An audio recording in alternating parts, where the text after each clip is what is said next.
Hello प्यारे दोस्तों, मैं हूं आपका भैया ऋषभ सिंह और आप सभी देख रहे हैं आपका अपना यूट्यूब चैनल ऋषि यस क्लासेस। और आज के इस वीडियो में हम लेकर आ चुके हैं बीएससी थर्ड सेमेस्टर केमिस्ट्री का जो हमारा पेपर है chemical dynamics and coordination chemistry, उसके एक और इम्पॉर्टेंट टॉपिक का लेक्चर। इस लेक्चर में हम बात करने वाले हैं पिछले ही टॉपिक से रिलेटेड आगे के कॉन्सेप्ट को। हमने पिछले लेक्चर में बात कर रहे थे हम सभी लोग कि सेकेंड ऑर्डर रिएक्शन क्या है, और अगर आप लोग पिछला लेक्चर नहीं देखे हैं तो आई बटन पर जाकर देख लीजिएगा, या फिर पूरे प्लेलिस्ट का लिंक आप सभी को डिस्क्रिप्शन में मिल जाएगा, वहां पर जाकर जरूर देख लीजिएगा, क्योंकि वहां पर हमने आधा लेक्चर बात किया था और आधा लेक्चर यह है। इस वीडियो को यानी कि जो हमारा टॉपिक है सेकेंड ऑर्डर रिएक्शन, उसे हमने दो पार्ट में डिवाइड कर दिया था। पहले लेक्चर में हमने बताया था कि आप सभी को कौन कौन से क्वेश्चंस ध्यान में रखने हैं, कि इससे रिलेटेड कैसे कैसे क्वेश्चन पूछे जाते हैं जो इम्पोर्टेंट क्वेश्चन है, और उसी के ही अब हम आंसर पर बात कर रहे थे। तो आधा आंसर हमने पिछले वीडियो में कवर कर लिया था और आधा आंसर इस वीडियो में हम कवर करने वाले हैं। तो चलिए अपने टॉपिक की शुरुआत करते हैं। लेकिन अगर आप इस चैनल पर पहली बार आए होंगे तो जरूर सब्सक्राइब करने के साथ बेल आइकन को ऑल पर भी सिलेक्ट कर लीजिए, जिससे हमारे अगले वीडियोज के नोटिफिकेशन आपके पास सबसे पहले पहुंचे। और हो सकता है आप सभी को कुछ एक्सटर्नल वॉइस सुनाई दे रहा होगा, एक्चुअली बरसात हो रही है बहुत तेज, तो वो वॉइस आप सभी को सुनाई दे रहा होगा, तो उसे आप इग्नोर करिएगा। पॉइंट पर फोकस करते हैं। हम लोग बात कर रहे थे पिछले वीडियो को, एक बार थोड़ा सा 2 मिनट के अंदर कवर करते हैं। पिछले वीडियो में हमने बात किया था कि सेकेंड ऑर्डर रिएक्शन क्या है। इसमें हमने आप सभी को बताया था कि कैसे कैसे क्वेश्चन पूछे जा सकते हैं, और इसमें मैंने आप सभी को बताया था कि जो इसका रेट एक्सप्रेशन पूछा जाता है वो 2 कंडीशन को ध्यान में रखते हुए पूछा जाता है। सबसे पहला कंडीशन ये होता है कि जब हमारे रिएक्टेंट्स के कंसंट्रेशन इक्वल हो या सेम हो, तो इस सिचुएशन में रेट एक्सप्रेशन पूछा जाता है। दूसरा कंडीशन, जब रिएक्टेंट के कंसंट्रेशन डिफरेंट हो, तो इस सिचुएशन में हमें रेट एक्सप्रेशन पता करना होता है। ठीक है, तो हम अभी पहले वाले पर बात कर रहे थे कि जो हमारे रिएक्टेंट्स के कंसंट्रेशन सेम हो या इक्वल हो, तो इस सिचुएशन में हम रेट एक्सप्रेशन कैसे निकाल सकते हैं। तो यहाँ पर हम लोगों ने देखा था, अगर पिछला लेक्चर नहीं देखे हैं तो जरूर देख लीजिएगा, क्योंकि हम डायरेक्ट यहीं पर अब बात करने वाले हैं। हमने देखा था कि 2 रिएक्शन ले लिए थे, जो कि सेकेंड ऑर्डर रिएक्शन हमने बताया था। इसमें मैंने बताया कि इसका जो इनिशियल कंसंट्रेशन है वो A है, यानी कि रिएक्टेंट का, और T समय पश्चात इसका जो कंसंट्रेशन है रिएक्टेंट का वो A-X हो गया था। और उसी वीडियो में मैंने यह भी समझाया था कि ये कैसे हो रहा था। उसके बाद हमने क्या किया, इन दोनों रिएक्शन को, चूंकि एक ही रिएक्शन हम सपोज करके चल रहे हैं, तो वहां पर भी मैंने आप सभी को बताया था कि जो रेट ऑफ रिएक्शन है वो हम 2 प्रकार से लिख सकते हैं। पहला डिफरेंशियल रेट रिएक्शन, दूसरा हम रेट लॉ के अकॉर्डिंग लिखे। तो यहाँ पर हमने देखा कि dx/dt यहाँ पर पहला इक्वेशन बन गया, और दूसरा इक्वेशन बना r = A-x का होल स्क्वायर। ये हमारे पास दूसरा इक्वेशन बन गया। इन्हीं दोनों को ही हमने कंपेयर कर दिया, और जो हमने कंपेयर किया तो हमारे पास एक नया इक्वेशन बन गया, जो कि है dx/dt = k A-x का स्क्वायर। अब इसी को ही हम सॉल्व करेंगे और हमारा रेट एक्सप्रेशन मिलेगा फॉर सेकेंड ऑर्डर रिएक्शन। ठीक है, तो चलिए इसके आगे के टॉपिक पर अब हम बात करते हैं। तो ये हमारे सामने जो हमारा नीचे का इक्वेशन लिखा गया था वो यही था। तो अब इसके आगे हम बढ़ते हैं कि इसको हम कैसे आगे प्रोसीड कर सकते हैं। तो हमारे पास ये इक्वेशन दिया गया है, इसी को ही हम सिंप्लीफाई करेंगे। और यहाँ पर चलिए मैं आप सभी को एक चीज़ और बता देता हूँ, वेयर यहाँ पर एक चीज़ और लिख देते हैं। एक्चुअली हमें k का ही एक्सप्रेशन पता करना है कि हम k का वैल्यू कैसे निकाल सकते हैं। तो रेट एक्सप्रेशन वही है, रेट कांस्टेंट का हम एक्सप्रेशन निकालने वाले हैं। तो यहाँ पर हम लिख देते हैं कि वेयर जो हमारे पास स्मॉल k है इज रेट कांस्टेंट, या वेलोसिटी कांस्टेंट भी आपको देखने को मिलेगा कई बुकों में। तो मैंने आप सभी को ये चीज़ तो खैर ऑलरेडी बता ही दिया है। ठीक है, अब इसके अगले पॉइंट पर बढ़ते हैं, इसी को ही थोड़ा सा सिंप्लीफाई कर देते हैं। और इसमें हम क्या करते हैं कि x वाले टर्म को एक साइड कर देते हैं, यहाँ पर हो जाएगा A-x का होल स्क्वायर, और t को हम अपने k की तरफ भेज देते हैं k × dt। ठीक है, अब हम क्या करते हैं, कुछ भी हमें करना नहीं है, हमें सिंपली इसका इंटीग्रेशन करना है, जैसा कि मैंने आप सभी को कई लेक्चर्स जो ऑलरेडी प्रोवाइड किया हूँ उसमें भी मैंने आप सभी को बताया था। अब क्या करते हैं, ऑन इंटीग्रेशन।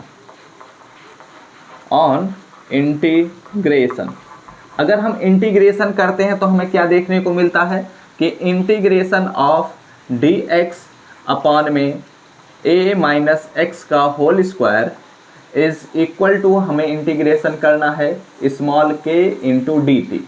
ठीक है, अब चूंकि हमारे पास k जो है वह कांस्टेंट है तो उसे हम बाहर निकाल देंगे। तो उसे अगर हम बाहर निकालेंगे तो कुछ ऐसे लिख सकते हैं और इंटीग्रेशन ऑफ dx अपॉन में a माइनस एक्स का whole square is equal to, यहाँ से अगर हम k को बाहर निकालते हैं तो यहाँ पर हमारे पास मिलेगा इंटीग्रेशन ऑफ dt। ठीक है, इतनी बातें तो आप सबको समझ में आ रही होंगी। अब देखो इसका इंटीग्रेशन हम डायरेक्ट लिखने वाले हैं, क्योंकि बायो वाले अगर आप बच्चे हैं तो आपको याद करना ही पड़ेगा, और अगर आप मैथमेटिक्स वाले बच्चे हैं तो समझ ही जाएंगे, मुझे उम्मीद है। ठीक है, तो इसलिए मैं इसका डायरेक्ट इंटीग्रेशन लिखता हूँ। यहाँ पर है हमारे पास 1 अपॉन a माइनस एक्स का होल स्क्वायर, तो अगर इसका इंटीग्रेशन करते हैं तो हो जाता है 1 अपॉन a माइनस एक्स हो जाता है। ठीक है, और यहाँ पर हमारे पास क्या है, स्मॉल k तो है ही, और dt का अगर हम इंटीग्रेशन करेंगे तो यहाँ पर t हो जाएगा और प्लस i हो जाएगा। और मैंने आप सभी को बताया है कि i जो होता है वह इंटीग्रेशन कांस्टेंट होता है, तो इसलिए यहाँ पर हम लिख भी देते हैं कि where i is integration constant. ठीक है, i इज इंटीग्रेशन कांस्टेंट। तो ये हो गया हमारे पास इंटीग्रेशन कांस्टेंट के बारे में भी हमने सब कुछ समझ लिया। अब इसके अगले पॉइंट पर बढ़ते हैं कि क्या होगा हमारे पास अगला पॉइंट। तो ध्यान से देखिएगा, अब हम क्या करते हैं कि ये तो हमारे पास एक इंटीग्रल इक्वेशन मिल चुका है, integral equation for second order reaction हमें मिल चुका है। अब देखा जाए तो यहाँ पर हम क्या करते हैं, t इज इक्वल टू 0 समय पर हमारे पास x इज इक्वल टू 0 होता है, तो इस प्रकार हम i की वैल्यू पता कर लेते हैं। तो यहाँ पर हम क्या लिखते हैं, when t is equal to 0, तो इस सिचुएशन में x इज इक्वल टू 0 होगा। तो इस प्रकार हम लिख देते हैं देन फ्रॉम ये हम मान लेते हैं, पता नहीं क्या हुआ नंबर है, तो हम मान लेते हैं कि यह अल्फा इक्वेशन। ठीक है, तो देन फ्रॉम अल्फा इक्वेशन में हम क्या रखते हैं, t इज इक्वल टू 0 और x इज इक्वल टू 0। तो यहाँ पर हमारे पास मिलेगा 1 अपॉन a, और ये वैल्यू 0 हो गया और i हमें मिल गया। तो i का जो वैल्यू हमें मिल रहा है वो 1 अपॉन a है। ठीक है, तो अब हम क्या करते हैं, फ्रॉम अल्फा, ठीक है, या फिर substituting the value of i, ऐसे लिख देते हैं, substituting the value of i in alpha, यानी कि इक्वेशन नंबर अल्फा में हम सब्सटीट्यूट कर रहे हैं। तो अगर हम सब्सटीट्यूट करेंगे तो क्या होगा हमारे पास, 1 upon a minus x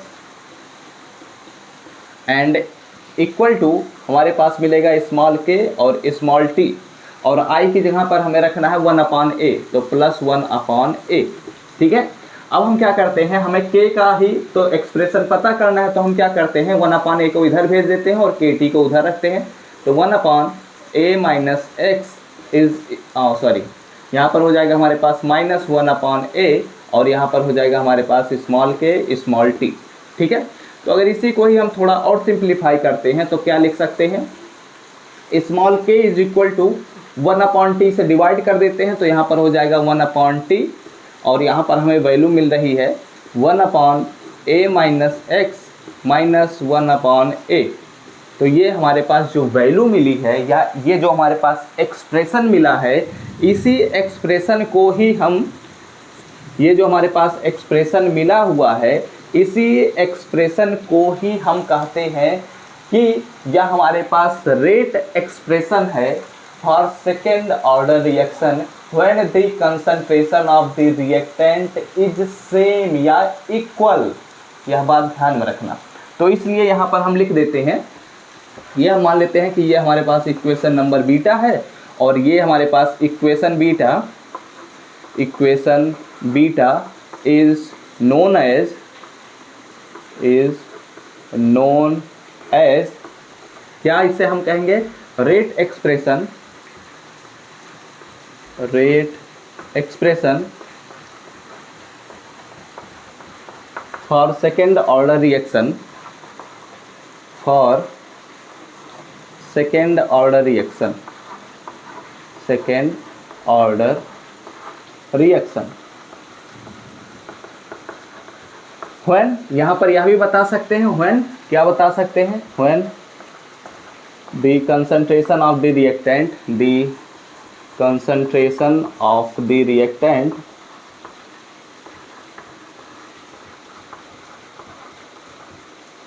is same, ठीक है, या इक्वल भी लिख सकते हैं, आपको परेशान होने की बात नहीं है, दोनों ही बातें एक ही कहती हैं।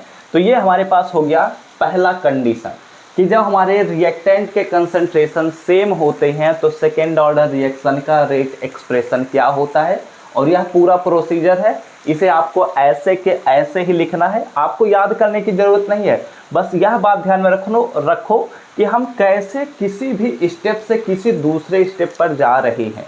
अगर ये पॉइंट आप समझ गए तो आपका सारा काम खत्म हो जाएगा, ठीक है। तो ये जल्दी से आप लोग स्क्रीनशॉट लीजिए, जल्दी से 1 2 3 गॉन, ठीक है। तो यहाँ पर हमने क्या देखा कि सेकेंड ऑर्डर रिएक्शन का रेट एक्सप्रेशन क्या है, जब हमारे पास रिएक्टेंट के कंसंट्रेशन सेम है या इक्वल है, ठीक है। ये हमारे पास बहुत ही इंपॉर्टेंट यह क्वेश्चन है, तो ध्यान में रखिए। अब ये हमारे पास पहला कंडीशन तो हो गया। अब चलिए हम अपने दूसरे कंडीशन पर बात करते हैं बिना समय बर्बाद किए। तो अब चलिए हम अपने दूसरे कंडीशन के अकॉर्डिंग रेट एक्सप्रेशन पता करते हैं सेकेंड ऑर्डर रिएक्शन के लिए। दूसरा कंडीशन हमारा कहता है when the concentration of the reactants are different, यानी कि जो हमारे रिएक्टेंट के कंसंट्रेशन डिफरेंट हैं तो इस सिचुएशन में हमारा rate expression for second order reaction क्या होगा, इसके बारे में चलिए अब हम बात करते हैं। और यह पॉइंट बहुत ही ज़्यादा इम्पॉर्टेंट है, सेकेंड ऑर्डर रिएक्शन बहुत इंपॉर्टेंट है बीएससी लेवल के लिए, तो एकदम 100% इम्पॉर्टेंट है। इससे क्वेश्चन एकदम कन्फर्म है आपके एग्जाम में, तो ज़रूर ध्यान से देखिए कैसे हम करते हैं। देखो हम सपोज कर लेते हैं कि एक सेकेंड ऑर्डर रिएक्शन है जो कि जनरल साइकिल रिएक्शन ही हम सपोज करते हैं। तो हम सपोज करते हैं कि t = 0 समय पर इस A का कंसंट्रेशन स्मॉल a है, ठीक है। और चूंकि जो रिएक्टेंट्स के कंसंट्रेशन हैं वो डिफरेंट हैं, यानी कि B का कंसंट्रेशन स्मॉल a नहीं हो सकता। अगर स्मॉल a इसका भी कंसंट्रेशन हो जाएगा तो पिछला वाला जो हमने अभी रेट एक्सप्रेशन पता किया है वही कंडीशन हो जाएगा, ठीक है। तो डिफरेंट है, तो मैं सपोज कर लेता हूँ इसका कंसंट्रेशन स्मॉल b है और प्रोडक्ट का फॉर्मेशन 0 होगा क्योंकि यह अभी रिएक्शन स्टार्ट नहीं हुआ है। अब हम सपोज करते हैं कि t समय बीत चुका है, तो इस सिचुएशन में हमारा जो A का कंसंट्रेशन है वो हम मान लेते हैं कि A - x हो गया और B का कंसंट्रेशन जो है वह B - x हो जाएगा, ठीक है। प्रोडक्ट का फॉर्मेशन होने के बाद यहाँ पर हमारे पास जो A का कंसंट्रेशन बचेगा, जो t समय पश्चात बचने वाला है, वो बचेगा A - x और B - x, ठीक है।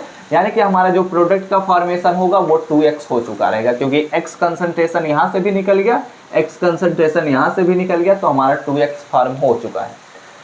तो यहाँ पर जो चीज़ें यहाँ पर मैंने लिखा है शब्दों में समझाया, वही चीज़ें यहाँ पर शब्दों में लिखा गया है कि let A and B be the initial concentration of reactant A and B, यानी कि A और B के small a and small b initial concentration है।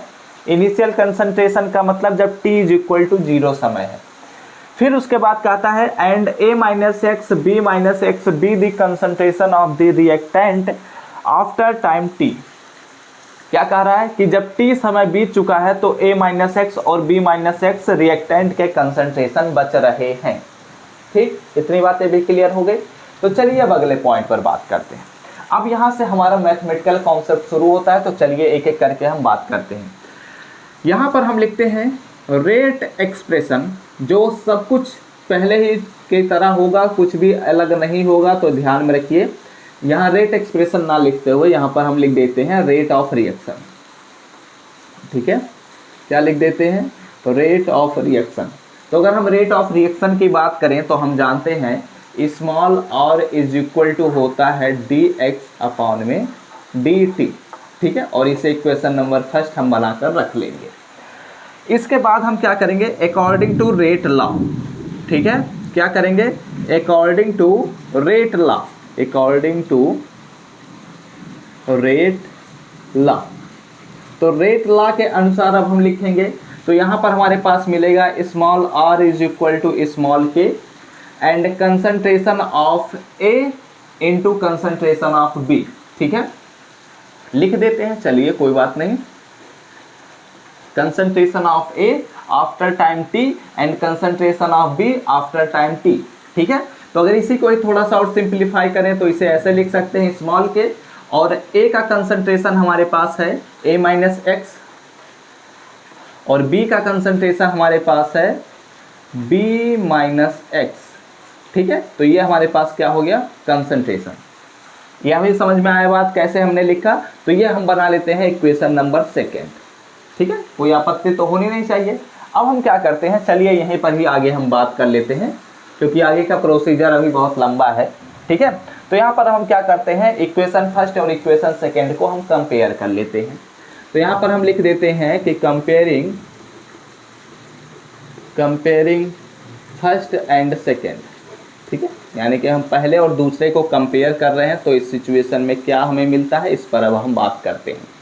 तो लेफ्ट हैंड साइड इक्वल, तो राइट हैंड साइड हमारे इक्वल हो जाएंगे। तो यहाँ पर हम सिंपली लिख देंगे जैसा कि अभी तक हमने डिस्कस करते आ रहे हैं, dx अपॉन में dt is equal to small k, और यहाँ पर हमारे पास मिल रहा है a माइनस एक्स और मिलेगा b माइनस एक्स इंटू में, ठीक है। अब हम क्या करते हैं, कंसंट्रेशन टर्म को एक साथ कर देते हैं, क्योंकि हमें कंसंट्रेशन के टर्म में ही रेट एक्सप्रेशन को पता करना होता है। तो यहाँ पर अब हम क्या करते हैं, dx यहाँ है और ये चीज़ें यहाँ पर नीचे कर देते हैं। तो यहाँ पर हम लिख देते हैं और यहाँ पर मल्टीप्लाई में है, तो यहाँ पर आएगा तो डिवाइड में हो जाएगा। तो यहाँ पर आएगा dx अपॉन में, यहाँ पर हो जाएगा हमारे पास a माइनस एक्स और ये हमारे पास मिलेगा b माइनस एक्स, ठीक है। और यहाँ पर हमारे पास क्या मिलेगा, इक्वल टू स्मॉल k और स्मॉल dt, ठीक है। तो ये हमारे पास वो स्टेप पर हम पहुंच चुके हैं जहां से अब हम इंटीग्रेशन करेंगे और k का वैल्यू पता करेंगे, यही तो हमारा स्टेप है। तो इसे एक और काम कर देते हैं, इंटीग्रेशन करने के लिए इसे हम पार्शियल फ्रैक्शन कर देते हैं, ठीक है। अगर इसे हम पार्शियल फ्रैक्शन कर देते हैं तो हमारे पास वैल्यू मिल जाएगी 1 अपॉन a माइनस बी और 1 upon b minus x and minus 1 upon a minus x मिल जाएगा। हाँ, ये मिल जाएगा। देखो पार्शियल फ्रैक्शन क्या होता है, अगर मैथमेटिक्स के बच्चे हैं नहीं जानते हैं तो आप लोग यूट्यूब पर डालिएगा पार्शियल फ्रैक्शन, तो वो वहाँ से कुछ स्टेप्स मिलते हैं, कुछ तरीके मिलते हैं, उन्हीं तरीक़ों को यहाँ पर अप्लाई करके हम निकालेंगे, ठीक है। और अगर आप बायो वाले बच्चे हैं, अगर आप लोग समझ सकते हैं मैथमेटिक्स तो पार्शियल फ्रैक्शन पढ़ लीजिएगा, नहीं समझ सकते हैं तो डायरेक्ट अगले स्टेप पर हम बात करते हैं, वहाँ पर आप लोग ध्यान दीजिए, ठीक है। यहाँ पर अगले स्टेप पर हम बात करते हैं, तो यहाँ पर हमारे पास जो अगला स्टेप मिलेगा वो ये मिलेगा 1 अपॉन, यहाँ पर हमारे पास मिलेगा a माइनस बी एंड हमारे पास मिलेगा, अगर इसे हम सिंप्लीफाई कर रहे हैं तो a प्लस बी अपॉन में a माइनस एक्स और b माइनस एक्स, तो यहाँ पर हमें मिलेगा कुछ ऐसे मिलेगा 1 upon b minus x and हमारे पास अगला मिलेगा माइनस में 1 अपॉन a माइनस एक्स, ठीक है। ये हम एक्चुअली हमें पता है कि पार्शियल फ्रैक्शन कैसे होता है, तो मैंने डायरेक्ट कर दिया है, लेकिन आप लोग अगर नहीं जानते हैं तो पार्शियल फ्रैक्शन जरूर पढ़ लीजिएगा, उसके बाद ही करिए। और इसके बाद अगले स्टेप में इक्वल टू k dt लिख देंगे, ठीक है। परेशान होने वाली बात नहीं है, ये अगर नहीं समझ में आता है तो एक लाइन आप याद भी कर लेंगे तो कोई दिक्कत की बात नहीं होगी। तो ये हमारे पास एक इक्वेशन मिल चुका है। अब हम क्या करेंगे, अब इसका हम यहाँ पर हमारे पास dx भी रहेगा, तो यहाँ पर मैं लिख देता हूँ dx और यहाँ पर भी मैं लिख देता हूँ dx, ठीक है, क्योंकि इंटीग्रेशन dx के रिस्पेक्ट में ही तो करना है, तो इसलिए मैंने ये लिख दिया। अब हम क्या करते हैं, इसका इंटीग्रेशन करते हैं, ठीक है। तो इंटीग्रेशन करने से पहले आप लोग इसका स्क्रीनशॉट ले लीजिए, क्योंकि इसके बाद हम इस स्टेप के बाद हम अगले स्टेप पर बढ़ने वाले हैं, इंटीग्रेशन यहीं से ही करेंगे। तो जल्दी से स्क्रीनशॉट लीजिए, 1 2 3 गॉन। तो जब हमने अभी सॉल्व किया था नीचे, तो हमने देखा था कि हमारे पास एक इक्वेशन मिला था जो कुछ इस प्रकार है, 1/a minus b 1/b minus x minus 1/a minus x is equal to kt। तो यहाँ पर हमारे पास dx से इनमें मल्टीप्लाई है और इसका हम इंटीग्रेशन करने वाले हैं। तो यहाँ पर अगर देखा जाए तो जो k है हमारे पास वह कांस्टेंट है, क्योंकि यह रेट कांस्टेंट होता है या वेलोसिटी कांस्टेंट है, और इसी का ही हमें रेट एक्सप्रेशन भी पता करना है, ठीक है। और यहाँ पर अगर देखा जाए तो a जो है वह हमारे रिएक्टेंट a का इनिशियल कंसंट्रेशन है, b जो है वह हमारे रिएक्टेंट b का इनिशियल कंसंट्रेशन है। तो ये भी हमारे पास दो ऐसे वैल्यूज हैं जो हमारे पास कांस्टेंट है, जो हमारे पास पहले से ही पता है। तो इनका अगर हम सब्ट्रैक्शन करेंगे तो यह भी हमें कांस्टेंट वैल्यू देगा। 1 किसी वैल्यू का डिवीजन अगर हम करते हैं तो वह भी हमें एक कांस्टेंट वैल्यू ही मिलता है, ठीक है। तो ये हम क्यों बता रहे हैं, क्योंकि हम यहाँ पर इंटीग्रेशन करने वाले हैं। तो जो कांस्टेंट वैल्यूज होते हैं उन्हें हम बाहर कर देते हैं इंटीग्रेशन से। तो यहाँ पर अब हम क्या करने वाले हैं, अगले स्टेप पर ध्यान दीजिएगा। यहाँ पर अब हम क्या करते हैं, हमें k का वैल्यू पता करने के लिए ये सभी खेला करना पड़ता है। तो यहाँ पर अब हम लिख देते हैं कि ऑन इंटीग्रेशन, ठीक है। इंटीग्रेशन करने पर हमें क्या मिलता है, ध्यान से देखिएगा। यहाँ पर अगर हम इंटीग्रेशन करेंगे तो यहाँ पर हमें मिलेगा 1/a माइनस बी, एंड यहाँ पर हमारे पास मिलेगा into 1/b minus x, and यहाँ पर हमें मिलेगा माइनस में 1/a minus x and into D x, ठीक है। और अगर हम राइट हैंड साइड का भी इंटीग्रेशन करते हैं तो यहाँ पर स्मॉल k और स्मॉल dt, ठीक है। अब क्या करते हैं, कांस्टेंट टर्म को बाहर निकाल लेते हैं। तो यहाँ पर हम लिख देते हैं o और यहाँ पर हमारे पास वैल्यू मिलेगा 1/a माइनस बी, और इंटीग्रेशन होगा अंदर, और यहाँ पर हो जाएगा हमारे पास 1/b माइनस एक्स, एंड यहाँ पर हमारे पास होगा 1/a minus x and into d t, ठीक है। और यहाँ से भी हम क्या करते हैं, अपने k को बाहर निकाल देते हैं। तो यहाँ पर हमारे पास k जो है वह बाहर हो जाएगा और इंटीग्रेशन ऑफ dt हो जाएगा। इसको थोड़ा और सिंप्लीफाई करते हैं। तो अगर हम सिंप्लीफाई करेंगे तो यहाँ पर हमारे पास मिलेगा a माइनस बी, और यहाँ पर हम क्या करते हैं, थोड़ा सा ही सिंप्लीफाई कर देते हैं, यानी कि इंटीग्रेशन को अब अंदर ले लेते हैं और यहाँ पर हम कर देते हैं dx अपॉन में b माइनस एक्स, ठीक है। और यहाँ पर इंटीग्रेशन ऑफ dx अपॉन में a माइनस एक्स, ठीक है, एंड इक्वल टू हमारे पास मिलेगा स्मॉल k और इंटीग्रेशन ऑफ dt, ठीक है। अब हम क्या करते हैं, इसको थोड़ा सिंप्लीफाई क्या करना है, अब क्या करते हैं, इंटीग्रेशन को लगा देते हैं। तो अगर इंटीग्रेशन को लगाएंगे तो यहाँ पर हमारे पास होगा a माइनस बी, जो कि पहले से ही है।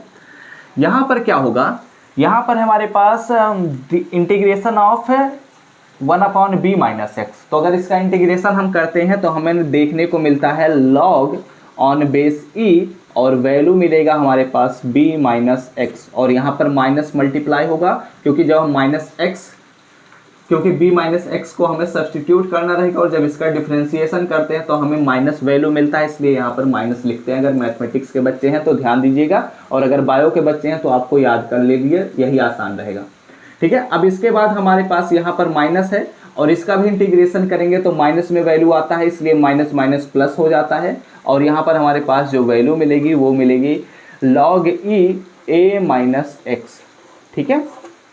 और अगर इसे इंटीग्रेशन करते हैं तो हमारे पास स्मॉल k, और यहाँ पर हमारे पास होगा small t and plus i, ठीक है। हमारे पास इंटीग्रेशन कांस्टेंट हो जाएगा। अब हम क्या करते हैं, इसे थोड़ा और सिंप्लीफाई कर देते हैं। तो अगर इसे हम थोड़ा और सिंप्लीफाई करते हैं तो हमारे पास क्या मिलेगा, हमें मिलेगा 1/a माइनस बी, जो कि पहले से ही है। और अगर इसे हम सिंप्लीफाई करना चाहें तो इसे पहले आगे लिख देते हैं और इसे बाद में लिख देते हैं।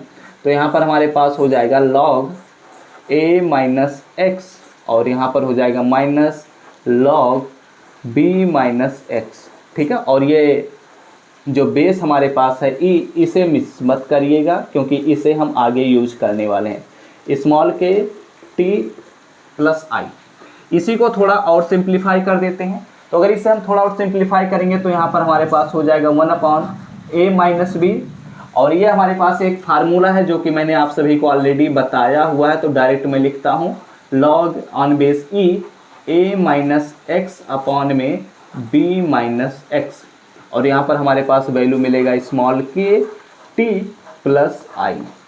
ठीक है, और यहाँ पर यह भी बता देते हैं कि i क्या है, तो इसलिए यहाँ पर मैं मेंशन कर देता हूँ कि where i is integration constant. क्या है? Integration constant. ठीक है, ये हमारे पास क्या है? इंटीग्रेशन कांस्टेंट है।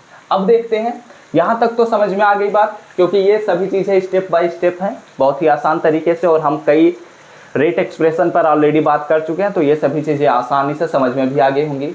अब देखो हम क्या करते हैं, हमें i का वैल्यू पता करना, उसके बाद इसी में रखना होगा। तो हम क्या करते हैं, जो कि करते आ रहे हैं, पहले t इज इक्वल टू 0 लेते हैं, जिसकी वजह से जो हमारा स्मॉल x होगा वह भी 0 हो जाएगा, तो i का वैल्यू हमें मिल जाएगा। तो यहाँ पर अब हम क्या करते हैं, ध्यान दीजिएगा, हम सपोज करते हैं कि when t is equal to 0, तो इस सिचुएशन में x इज इक्वल टू 0 होगा। तो देन इस सिचुएशन में इसे हम एक इक्वेशन बना देते हैं, इसे हम मान लेते हैं इक्वेशन नंबर, अगर सपोज नहीं किए हैं, चलिए हम मान लेते हैं कि अल्फ़ा हमारे पास इक्वेशन है। तो फ्रॉम अल्फ़ा, ठीक है, अल्फ़ा से अगर हम बात करें तो यहाँ पर हमें क्या वैल्यू मिलेगी, 1 upon a minus b, 1 upon a minus b मिलेगा ही मिलेगा, और log on base e a minus x upon b minus x, और x इज इक्वल टू 0 हमें रखना है, इसलिए यहाँ पर हम लिख देंगे log on base e a अपॉन b इज इक्वल टू, ये वैल्यू 0 हो जाएगा क्योंकि t से जब हम मल्टीप्लाई करेंगे t इज इक्वल टू 0 है, तो इज इक्वल टू हमें मिलेगा i। तो i का वैल्यू हमें मिल चुका है। अब हम क्या करते हैं, i का वैल्यू इसी इक्वेशन नंबर अल्फ़ा में सब्सटीट्यूट कर देते हैं। तो substituting the value of substituting the value of i in alpha, यानी कि इक्वेशन नंबर अल्फ़ा में हम सब्सटीट्यूट करेंगे। तो अगर अल्फ़ा में सब्सटीट्यूट करेंगे तो यहाँ पर हमारे पास मिलेगा 1 upon a minus b, and यहाँ पर हमारे पास है लॉग ऑन बेस ई, और यहाँ पर हमारे पास मिलेगा ए माइनस एक्स अपॉन में b minus x is equal to हमें मिलेगा small k small t and plus i का वैल्यू हमारे पास पता है 1 upon a minus b, and हमारे पास है log on base e and a upon में बी। ठीक है, अब कुछ नहीं करते, सिंपली क्या करते हैं, इसको इधर ला देते हैं, क्योंकि हमें के का ही तो वैल्यू पता करना है, तो इसलिए हम क्या करते हैं, ओ और यहाँ पर हम क्या करते हैं, स्मॉल के और small t is equal to 1 upon a minus b, and हमारे पास मिलेगा log a minus x upon में बी माइनस एक्स। ठीक है, और यहाँ पर हमारे पास क्या मिलेगा, माइनस, चूँकि ये बाहर इधर आ गया तो माइनस हो जाएगा, और यहाँ पर हो जाएगा हमारे पास लॉग ए अपॉन में बी। ठीक है, और यहाँ पर ए माइनस बी बच रहा है, तो यहाँ पर भी मल्टीप्लाई होगा और यहाँ पर भी मल्टीप्लाई होगा, तो हम कॉमन ले लेते हैं, इकट्ठे कर देते हैं, एक स्टेप शॉर्ट हो गया हमारे पास। ठीक है, ये हमारे पास कॉमन हो चुका है, 1 अपॉन ए माइनस बी हमारे पास कॉमन हो चुका है। अगर इसे हम थोड़ा और सिंप्लीफाई कर देते हैं, यहाँ पर हमारे पास बेस ई मत छोड़िएगा क्योंकि गड़बड़ हो जाएगा। अब हम क्या करते हैं, सिंपली क्या करते हैं, log a minus log B हमारे पास है, तो इसे और सिंप्लीफाई कर देते हैं, ओ और हमारे पास हो जाएगा small k into t is equal to 1 upon a minus B, और यहाँ पर हमारे पास हो जाएगा लॉग ऑन बेस ई, यहाँ पर हो जाएगा ए माइनस एक्स अपॉन में हमारे पास मिलेगा बी माइनस एक्स, और इसको जब हम डिवाइड करेंगे ए बाई बी से, तो मध्य गुणे मध्य और बाह गुणे बाह हो जाएगा, तो यहाँ पर हो जाएगा बी और यहाँ पर हो जाएगा स्मॉल ए। ठीक है, बात क्लियर हो रही होगी। तो यहाँ पर ये जब हमारे पास स्टेप आ चुका है, तो अब हम क्या करते हैं कि t को इधर भेज देते हैं, और k का वैल्यू हमें मिल चुका है, तो o और यहाँ पर हम लिख देते हैं small k is equal to 1 upon t into a minus B, और यहाँ पर हमारे पास मिलेगा log on base e b into a minus x upon में a into b minus x. ये जो हमारे पास एक्सप्रेशन मिला है इसे हम इक्वेशन नंबर, चलिए मान लेते हैं कि ये हमारे पास है इक्वेशन नंबर बीटा। ठीक है, तो ये जो इक्वेशन नंबर बीटा हमें मिला है इसी को ही हम कहेंगे second order rate expression when the reactants have different concentration. ठीक है, इसी को ही और हम सिंप्लीफाई कर सकते हैं। जैसा फर्स्ट ऑर्डर रिएक्शन में हमने देखा था कि log e को हम log बेस 10 बना देंगे, तो चलिए यहाँ पर हम बना ही देते हैं, क्योंकि आगे हम बात नहीं, मतलब यहीं पर ही इसको भी समझ लेते हैं। और इसी को ही हम लिख सकते हैं small k is equal to 2.303 upon में स्मॉल t, एंड यहाँ पर हम लिख देंगे a माइनस बी, और यहाँ पर हमारे पास मिलेगा log ऑन बेस 10, और यहाँ पर हो जाएगा b into a minus x, and divided by हमारे पास मिलेगा a into b minus x. ठीक, ये हमारे पास वैल्यू मिल गया, और ये हमारे पास बन चुका है इक्वेशन नंबर, हम मान लेते हैं कि हमारे पास है गामा। ठीक है, तो ये जो बीटा इक्वेशन और गामा इक्वेशन है ये सेकेंड ऑर्डर रेट एक्सप्रेशन है। यहाँ पर मैं लिख देता हूँ, अगर आ जाएगा तो ठीक है, नहीं तो कोई बात नहीं। इक्वेशन बीटा एंड गामा, ठीक है, इक्वेशन बीटा और गामा जो हैं आर सेकेंड ऑर्डर, यहाँ पर मैं लिख देता हूँ सेकेंड ऑर्डर रेट एक्सप्रेशन। ठीक है, रेट एक्सप्रेशन। और यह भी बात ध्यान में रखिए, ये जो रेट एक्सप्रेशन हमने निकाला है ये तब सिचुएशन में निकाला है जब हमारे रिएक्टेंट के कंसंट्रेशन डिफरेंट हैं, और जो हमने इससे पहले निकाला रेट एक्सप्रेशन वह सेकेंड ऑर्डर रेट एक्सप्रेशन है, लेकिन जो हमारे रेट एक्सप्रेशन सेम होंगे। तो ये दोनों ही क्वेश्चन एक साथ नहीं पूछे जाते बल्कि अलग अलग पूछे जाते हैं। मैंने आप सभी को पिछले वाले लेक्चर में यह बात बताया भी था। ठीक है, तो ये आप लोग स्क्रीनशॉट लीजिए, नोट डाउन करना है तो नोट डाउन कर लीजिए। ये हमारा कंप्लीट हो चुका कि सेकेंड ऑर्डर रिएक्शन क्या होता है। ठीक, अब सेकेंड ऑर्डर रिएक्शन से कुछ भी और एक्स्ट्रा नहीं पूछा जाता है, तो हम इस पर बात नहीं करेंगे। ये हमारा सेकेंड ऑर्डर रेट और सेकेंड ऑर्डर रिएक्शन हमारा कंप्लीट हो चुका है। ठीक है, अब इसके बाद हम देखते हैं कि अगला कौन सा रिएक्शन पूछा जाता है। शायद सूडो रिएक्शन बच रहा है, उसके बारे में हम बात करेंगे अगर वो पूछा जाएगा तब, नहीं तो उसको हम स्किप कर देंगे। अब हम केवल इंपॉर्टेंट क्वेश्चन और इंपॉर्टेंट टॉपिक पर ही बात करने वाले हैं। तो यह वीडियो अच्छा लगा हो तो ज़रूर लाइक करिएगा, कमेंट करके बताइएगा कि क्या आप सभी को ये एक्सप्रेशन निकालना आ चुका है या नहीं आया है। अगर नहीं आया होगा तो मैं एक बात रिकमेंड करूँगा कि आप लोग इस एक्सप्रेशन को कम से कम 3 से 4 बार लिख दीजिए रफ कॉपी में उठाकर। जब हम 3 से 4 बार लिखते हैं तो आसानी से सब कुछ समझ में आएगा। यहाँ पर मैंने आप सबको समझाने की कोशिश किया है, और इम्पॉर्टेंट क्वेश्चन है तो इसे हम थोड़ा सा तेज़ी से लेकर चले हैं, तो ये आई थिंक आप सभी लोग कवर भी कर लेंगे। और ऐसे ही ढेर सारे वीडियोज़ के अगर नोटिफिकेशन पाने होंगे तो ज़रूर सब्सक्राइब करने के साथ बेल आइकन को ऑल पर भी सेट कर लीजिए। तो हम सब मिलते हैं अपने नेक्स्ट वीडियो में, तब तक पढ़ते रहिए, संघर्ष करते रहिए और सफल होते रहिए।